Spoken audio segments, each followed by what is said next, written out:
Le nouveau-né qui s'éveille à la vie le fait par une expérience corporelle, sensorielle, et cette expérience s'imprime dans ses neurones, presque neufs.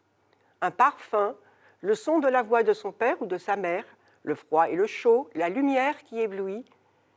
C'est une expérience qui rejoint celle plus intime qu'il a vécue in utero. L'expérience faite par le nouveau-né dans le monde extérieur n'abolit pas, mais enrichit, complète celle qu'il a faite in utero. La recherche en sciences de la nature s'appuie fondamentalement sur l'expérimentation et l'observation. De même, l'école, peut-être pas telle qu'elle est, mais telle qu'on souhaiterait qu'elle le soit, est un laboratoire où l'enfant cherche par lui-même avant d'apprendre. On n'apprend qu'en cherchant.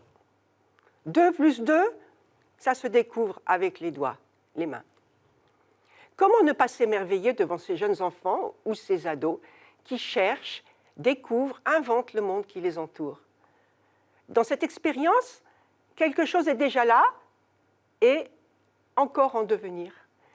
C'est toute la pédagogie de la main à la pâte, développée un peu partout dans les écoles.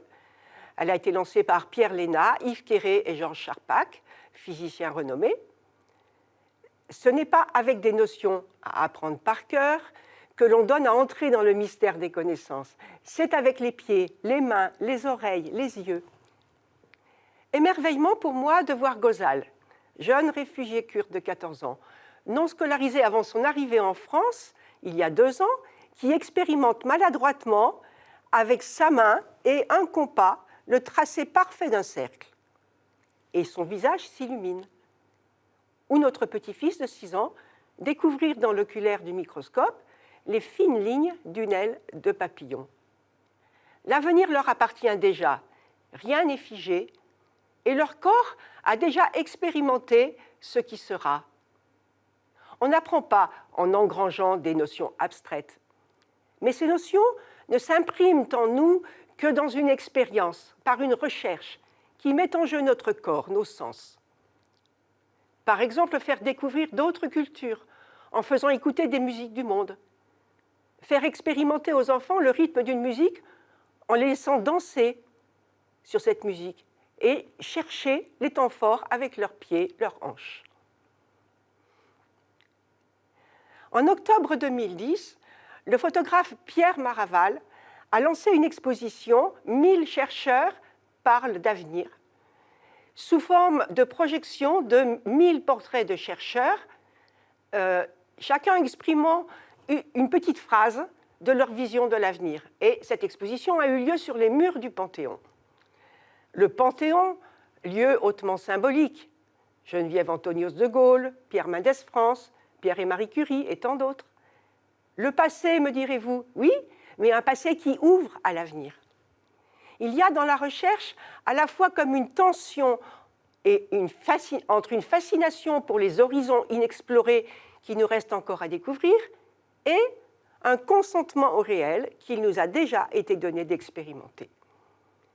On peut penser à nos lointains ancêtres explorateurs partis, sans toujours revenir, découvrir les nouveaux mondes. La recherche historique et la recherche archéologique sont dans la ligne droite de ces explorateurs, en ce qu'elles investiguent le passé lointain des hommes et des civilisations, et cette recherche est précieuse pour tenter de comprendre le présent de nos pays, nos civilisations, ainsi que d'entrevoir leur futur. En physique, des observations à l'aide d'objets spatiaux très sophistiqués, tels que le télescope spatial Hubble, ou celui qui le remplacera, ont permis en particulier d'obtenir des informations précieuses sur l'âge et la vitesse d'expansion de l'univers. Ainsi, nous connaissons un peu mieux les origines de l'univers et avons quelque aperçu de son futur. La phrase que j'avais choisie personnellement pour accompagner mon portrait dans cette exposition « 1000 chercheurs parlent d'avenir » était « L'avenir appartient à ceux qui sauront s'émerveiller ». L'émerveillement est à la source de l'art, de la poésie et de la recherche. Il ouvre la porte aux découvertes, aux horizons inexplorés. Et Dieu sait qu'il y en a encore tant et tant à découvrir. Au chapitre 1 de la Genèse, nous voyons Dieu se réjouir de sa création qu'il trouve bonne. Cette fois, au second récit de la création, c'est le jardin d'Éden. Il est décrit comme un lieu merveilleusement agencé, arrosé et fertile. À l'humain, après lui avoir confié le jardin, Dieu laisse la liberté de nommer les bêtes et les oiseaux pour voir comment il les appellerait. La parole créatrice du premier récit, qui, en nommant, fait ce qu'elle dit, est confiée à la liberté de l'humain dans le second récit. Et il hérite alors, lui aussi, du pouvoir créateur de la parole. Nommer les objets qu'il découvre autour de lui dans la nature, ou les phénomènes en général, permet à l'humain d'élaborer les fruits de la recherche de sens qui naît de son émerveillement. Et cette recherche de sens est sans fin, tout entière tendue entre le déjà là, les musées, les sites archéologiques, les volumes de nos bibliothèques universitaires, et le pas encore de tout ce qui reste encore inconnu. Il en va finalement comme de ces paraboles du royaume que Jésus a patiemment enseignées à ses disciples et à nous. Celle par exemple du levain, une poignée de levain, que la femme enfouit dans 3 mesures de farine, une énorme quantité, jusqu'à ce que tout est élevé.